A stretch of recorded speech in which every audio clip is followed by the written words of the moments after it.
Alors dans ces rencontres du climat, nous aimons introduire les discussions par du contenu académique, restitution d'un travail de recherche. Aujourd'hui, vous l'avez compris, nous le ferons en faisant écho au séminaire de l'IENS intitulé « La transition écologique au carrefour des crises » qui a eu lieu le 19 mars dernier.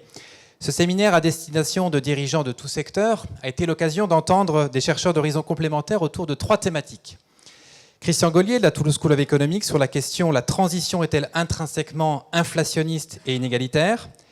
Philippe Aguillon, Collège de France, et François Briens, analyste à l'Agence internationale de l'énergie et auteur d'une thèse de mathématiques appliquées, ont échangé sur les concepts de croissance verte, sobriété et décroissance.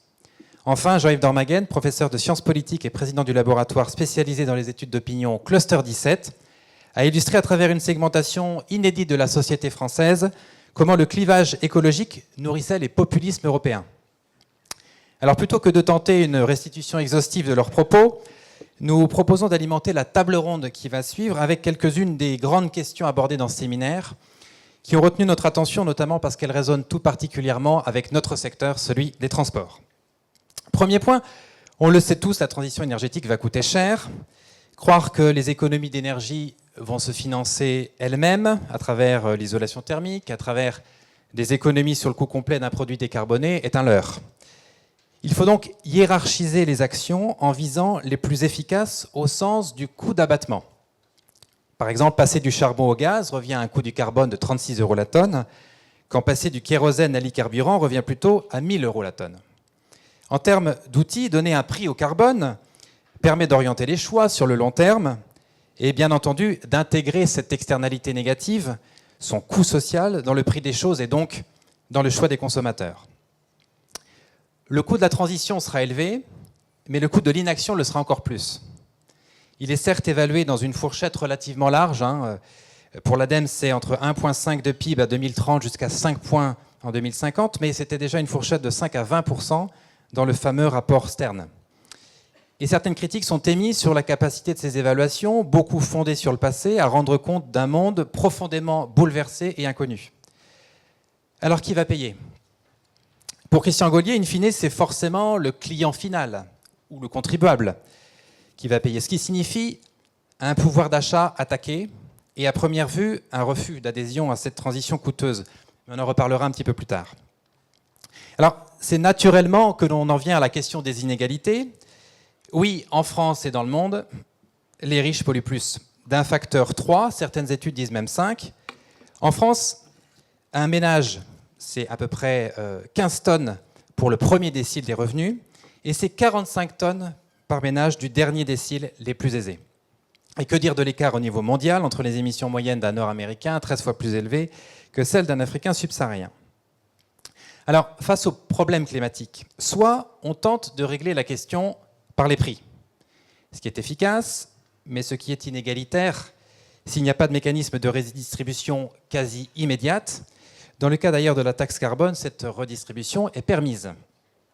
Soit l'on règle par les quantités, plus équitable mais plus intrusif, probablement plus acceptable socialement, mais moins efficace, surtout si cela touche des coûts d'abattement élevés.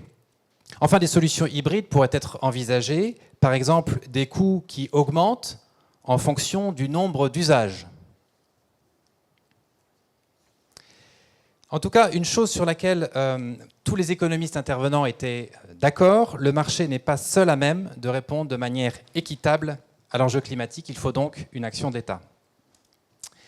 Quels peuvent être les rôles de l'action de l'État ? Alors, tout d'abord, ce qui a été évoqué, c'est d'abord un rôle de compensation.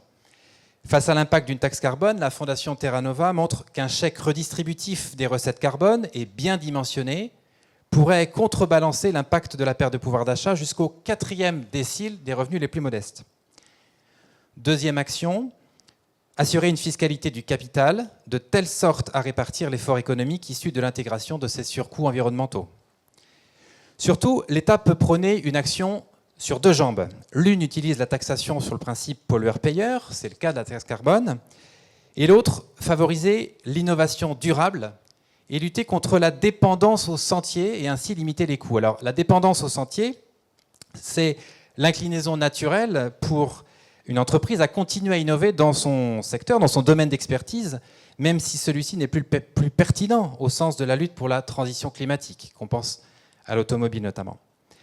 À l'échelle européenne, les leviers d'action économique sont connus, mais pas encore aujourd'hui pleinement opérants.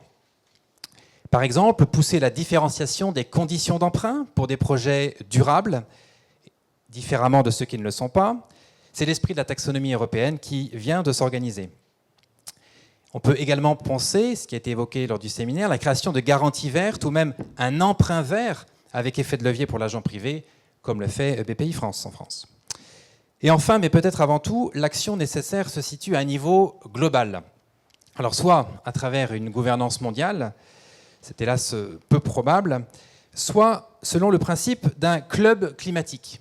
Alors, ce principe prôné par le prix Nobel Nordhaus consiste à rassembler les bonnes volontés et à imposer des droits de douane à l'extérieur de ce club, ce qui doit inciter peu à peu les membres en dehors de ce club à s'aligner sur les comportements vertueux pour rejoindre ces marchés et auxquels le mécanisme de carbone aux frontières s'apparente.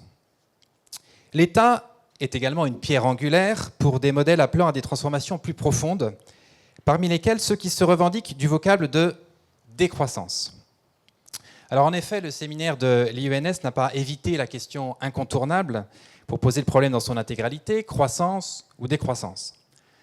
Après avoir reconnu la relative maladresse sémantique de la décroissance, que certains aimeraient bien d'ailleurs rebaptiser abondance frugale, François Briens a précisé la définition profonde de ce champ. En effet, décroissance peut être présentée comme un changement systémique d'objectifs et de critères de choix. Certains économistes commencent même à reconnaître que la croissance qui doit être visée est une croissance par la qualité et que le plus vaut plus a vécu. L'exposé ne s'est pas limité à une peinture idéologique. Le propos était bien de définir des scénarios de décroissance en reconnaissant quand même qu'il s'agissait d'un vrai pari ethnologique avec des conditions et des moyens. Parmi ces moyens, nous avons retenu les points suivants. Le premier était d'utiliser et de non pas acheter certains biens de consommation, des moyens de transport, ce qu'on appelle aussi l'économie de la fonctionnalité, qui pourrait d'ailleurs s'élargir à des nouveaux scénarios de logement, par exemple. Des outils économiques usuels de réduction des inégalités et des normes pour pousser un juste prix, en y intégrant le carbone notamment. Évoquer également un partage et une réduction du temps de travail rémunéré, mais sans raisonner forcément en horaire hebdomadaire. Parmi ces autres moyens, évoquer des conditions d'exercice de démocratie directe développées, et encore des choses plus profondes, savoir interroger le sens de nos actions. Par exemple, dans les secteurs des transports, pourquoi voyager ? Et enfin, développer un imaginaire social et culturel désirable, avec à ce moment-là un rôle appuyé de l'enseignement et des médias. En matière de transport et d'urbanisme, cela peut supposer, à travers ce modèle, pour la mobilité longue distance, qu'elle soit plus rare pour des durées plus longues. Et au quotidien, cela pourrait passer notamment par la relocalisation des lieux de vie et des lieux de travail. François Briens, dans sa thèse, défend que ce nouveau modèle économique pourrait reboucler, non seulement en des termes écologiques, bien entendu, réduction des émissions, réduction des déchets, mais aussi en termes macroéconomiques, ratio dette sur PIB, taux d'emploi, niveau de service de type État-providence. Alors à ce stade, la principale question sur ce modèle, de notre point de vue, reste donc sur les mécanismes d'incitation et de construction de cette transition vers ce nouveau modèle. Et que dire aux pays en développement ? Notamment sur la question des besoins de transport. Est-ce en limitant encore plus ceux des pays développés ? Alors, on le voit bien, quel que soit le modèle poursuivi, notre vie doit changer en profondeur et que cela soit subi ou anticipé, c'est inévitable. Pour autant, quel est le niveau d'adhésion dans la population devant les faits et les conséquences de ces faits que nous venons de rappeler ? La réponse traditionnelle et celle de la majorité des économistes, c'est que ces changements sont plutôt mal perçus, selon l'argument principal que la transition nous amène des contraintes. Qu'on pense à l'inconfort, on peut songer aux températures, à la durée des transports, aux arbitrages contraints de mes propres achats, rénover, acheter une pompe à chaleur plutôt que de dépenser en loisirs ou en vacances. Alors au contraire, certains sondages montrent une volonté globale de changement profond. C'est le cas de celui de l'ADEME en 2022, pour lequel 62% des sondés reconnaissent que le moyen le plus efficace contre le changement climatique serait de changer de mode de vie, alors que seulement 11% des sondés portent leur confiance dans le progrès technique. Les travaux de 2019, rapportés par la même étude Terra Nova, montrent que près de 64% des Français seraient favorables à une taxe carbone, si elle finançait de manière visible les transports moins polluants, les énergies bas carbone par exemple. Nous sommes donc à un moment charnière pour cette transformation. Sans mouvement fort et clair suscitant l'adhésion, les transformations seront encore plus violentes. Alors, comment susciter cette adhésion ? Tout d'abord en dépassant la vision d'un monde qui deviendrait sous contrainte, en référence à l'écologie dite punitive. En effet, on vit déjà avec beaucoup de contraintes. Que l'on pense aux morts de la pollution, aux manifestations actuelles des impacts des bouleversements climatiques.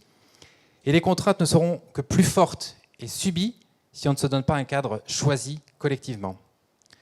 Deuxième piste, en restaurant la confiance des ménages dans les politiques climatiques de l'État, en rendant les mécanismes lisibles et anticipés.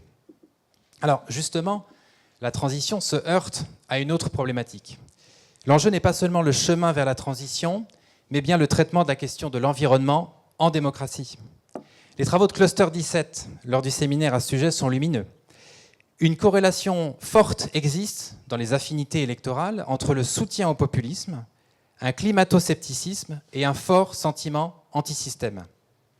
Dès lors, présenter une transition juste, un narratif enthousiasmant en matière écologique sont des conditions nécessaires pour espérer garder les conditions d'une transition structurée et surtout efficace. Et les entreprises ont un rôle dans ce narratif et dans cette équité indispensable. C'est ce que nous allons voir maintenant et je passe pour ce faire la parole à Emmanuel Cuny. Je vous remercie. Merci Vincent Ducrot.